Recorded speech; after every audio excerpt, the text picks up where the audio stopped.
इस YouTube channel में आप सभी का स्वागत है। आज का हमारा टॉपिक है विज्ञान कक्षा 9 अध्याय 9 और अध्याय का नाम है गुरुत्वाकर्षण।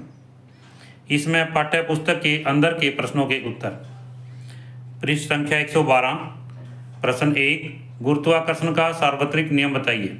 उत्तर, गुरुत्वाकर्षण का सार्वत्रिक नियम, विश्व की प्रत्येक वस्तु या पिंड दूसरी वस्तु या पिंड को अपनी ओर एक बल से आकर्षित करती है। यह बल दोनों वस्तुओं के द्रव्यमानों के गुणनफल का समानुपाती तथा उनके बीच की दूरी के वर्ग के व्युत्क्रमानुपाती होता है। तो इसमें यहाँ पर ये दो पिंड दिए गए हैं या दो वस्तुएं दी गई हैं। इसमें ये वस्तु A है, ये वस्तु B है और इनके बीच की दूरी D है।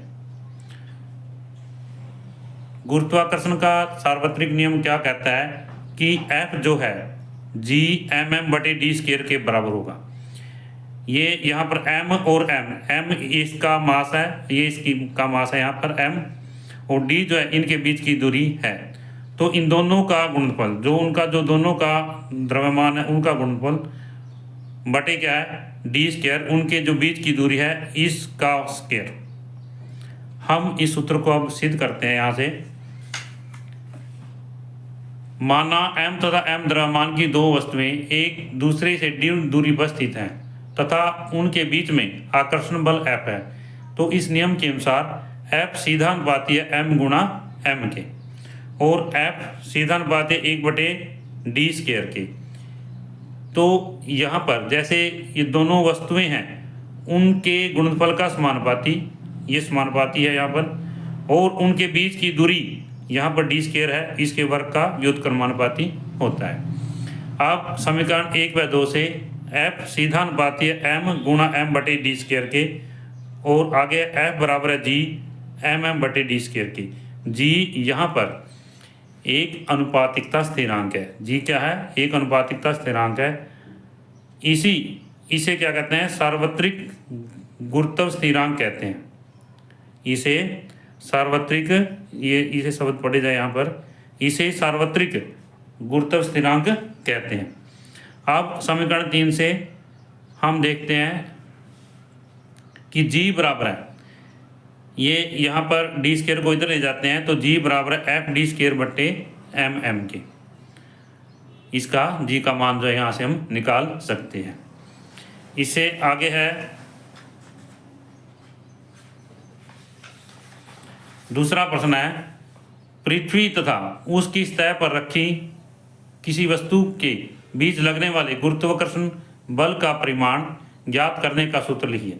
तो यहाँ पर F बराबर है G/m/r², जैसे कि हमने पहले जो प्रश्न है उसके उत्तर में पढ़ा था कि M जो है पृथ्वी का द्रव्यमान है और स्मॉल m छोटा m जो है किसी वस्तु का द्रव्यमान है, R जो है पृथ्वी की त्रिज्या है यहाँ पर, और G जो है अनुपातिकता स्थिरांक है। इसे सार्वत्रिक गुरुत्व स्थिरांक भी कहते हैं।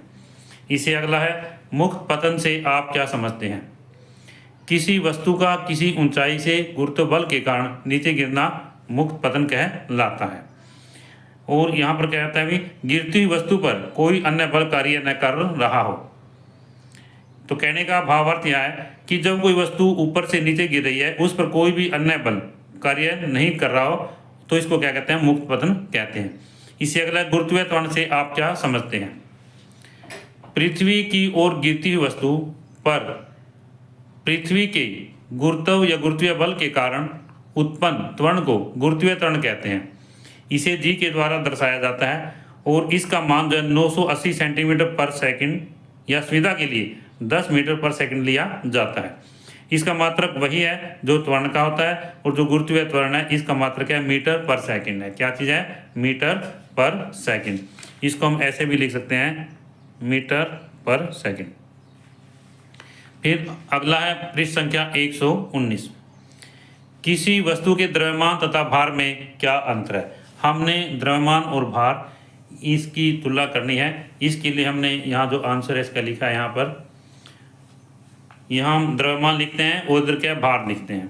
द्रव्यमान क्या चीज़ है? यह किसी वस्तु में विद्यमान पदार्थ की मात्रा है, और भार है यह वह बल है जिसके द्वारा पृथ्वी वस्तु को अपने केंद्र की ओर आकर्षित करती है।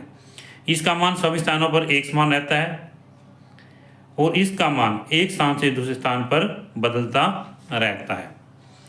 और पृथ्वी के केंद्र पर किसी वस्तु का भार क्या है, शून्य हो जाता है। इसमें अगला यह एक अदिश राशि है, यह क्या है, सदिश राशि है। यह कहीं भी शून्य नहीं होता, इसका मान पृथ्वी के केंद्र पर शून्य होता है। नंबर 5 है, इसका एसआई मात्रक किलोग्राम है और इसका एसआई मात्रक क्या है, न्यूटन है। इससे आगे यहाँ पर हम दूसरा प्रश्न है, यहाँ पर किसी वस्तु का चंद्रमा पर भार पृथ्वी पर इसके भार का 1/6 गुना क्यों होता है। यहाँ पर है, पृथ्वी पर किसी वस्तु का भार वह बल है जिससे पृथ्वी उस वस्तु को अपनी ओर आकर्षित करती है, यानी अपने केंद्र की तरफ आकर्षित करती है। इस प्रकार चंद्रमा पर किसी वस्तु का भार वह बल है जिसे चंद्रमा उस वस्तु को अपनी ओर आकर्षित करता है। दोबारा से, इसी प्रकार चंद्रमा पर किसी वस्तु का भार वह बल है जिसे चंद्रमा उस वस्तु को अपनी ओर आकर्षित करता है। वह बल है, सब लिख लें यहाँ पर, वह बल है जिसे चंद्रमा वस्तु को, यहाँ पर आएगा, वस्तु को अपनी ओर आकर्षित करता है। चंद्रमा का द्रव्यमान पृथ्वी के द्रव्यमान का 1/6 गुना है। इसलिए चंद्रमा पर वस्तु का भार पृथ्वी पर इसके भार का 1/6 गुना होता है। इससे आगे है पृष्ठ संख्या 122। प्रश्न 1, एक पतली तथा मजबूत डोरी से बने पट्टी की सहायता से स्कूल बैग को उठाना कठिन होता है, क्यों। उत्तर, पतली तथा मजबूत डोरी से बनाए गए बैग का पट्टा कंधे पर अधिक दाब लगाता है, क्योंकि बैग के द्वारा लगाया गया बल कम क्षेत्र पर लगने के कारण अधिक दाब लगाता है। इसलिए एक पतली तथा मजबूत डोरी से बने पट्टे की सहायता से बैग को उठाना कठिन होता है। इससे आगे है, उत्प्लावकता से आप क्या समझते हैं। इसमें उत्प्लावकता में है, जब किसी वस्तु को किसी तरल में डुबोया जाता है तो तरल द्वारा वस्तु पर लगने वाले बल को उत्प्लावन बल कहते हैं तथा इस घटना को क्या कहते हैं, उत्प्लावकता कहते हैं। इससे अगला है, पानी की सतह पर रखने पर कोई वस्तु क्यों तैरती है या डूबती है। हमने ये बताना है कि जब कोई वस्तु है उसको पानी की सतह पर रखा जाता है तो वो तैरती या डूबती क्यों है। इसमें इसका उत्तर है यहाँ पर, जब यदि किसी वस्तु का घनत्व पानी के घनत्व से कम है, यदि वस्तु का घनत्व पानी के घनत्व से कम है तो वस्तु क्या है, पानी पर तैरती है। और यदि वस्तु का घनत्व पानी के घनत्व से अधिक है तो वस्तु पानी में डूब जाती है। इससे अगला है पृष्ठ संख्या 124। प्रश्न 1, एक तुला वेइंग मशीन पर आप अपना द्रव्यमान 42 किलोग्राम नोट करते हैं। क्या आपका द्रव्यमान 42 किलोग्राम से अधिक है या कम है।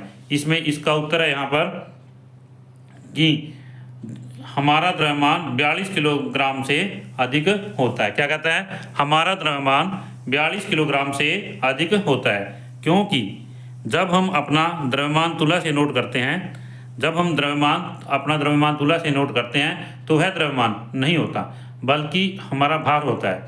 भार तुला से वायु में ज्ञात किया जाता है। जब हम हमारे शरीर का द्रव्यमान तुला से नोट करते हैं तो हमारे शरीर पर वायु का उत्प्लावन बल ऊपर की ओर कार्य कर रहा होता है, इसलिए तुला हमारे भार को कम बताता है। इसलिए हमारा वास्तविक भार क्या होगा, 42 किलोग्राम प्लस में वायु का उत्प्लावन बल। इस प्रकार हमारा द्रव्यमान जो है 42 किलोग्राम से अधिक होता है। इससे अगला प्रश्न संख्या 2, आपके पास एक रुई का बोरा तथा एक लोहे की छड़ है। तुला पर मापने पर दोनों 100 किलोग्राम द्रव्यमान दर्शाते हैं। वास्तविकता में एक दूसरे से भारी हैं। क्या आप बता सकते हैं कि कौन सा भारी है और क्यों। इसमें उत्तर है यहाँ पर, रुई के बोरे का आयतन लोहे की छड़ से अधिक है, इसलिए वायु द्वारा रुई के बोरे पर लगाया गया उत्प्लावन बल लोहे की छड़ पर लगाए गए उत्प्लावन बल से अधिक है। इसलिए रुई के बोरे का वास्तविक द्रव्यमान लोहे की छड़ के द्रव्यमान से अधिक है। इस तरह से इस वीडियो में हमने इस अध्याय के अंदर के प्रश्नों के उत्तर जो है दिए हैं। आशा करता हूं कि यह वीडियो आपको समझ आई होगी और ये प्रश्नों के उत्तर जो है इस वीडियो के माध्यम से आपको समझ आए होंगे। और यदि यह वीडियो आपको अच्छे लगे तो आप इस वीडियो को लाइक करें, शेयर करें और यदि आप इस चैनल पर नए हैं तो आप इस चैनल को सब्सक्राइब करें।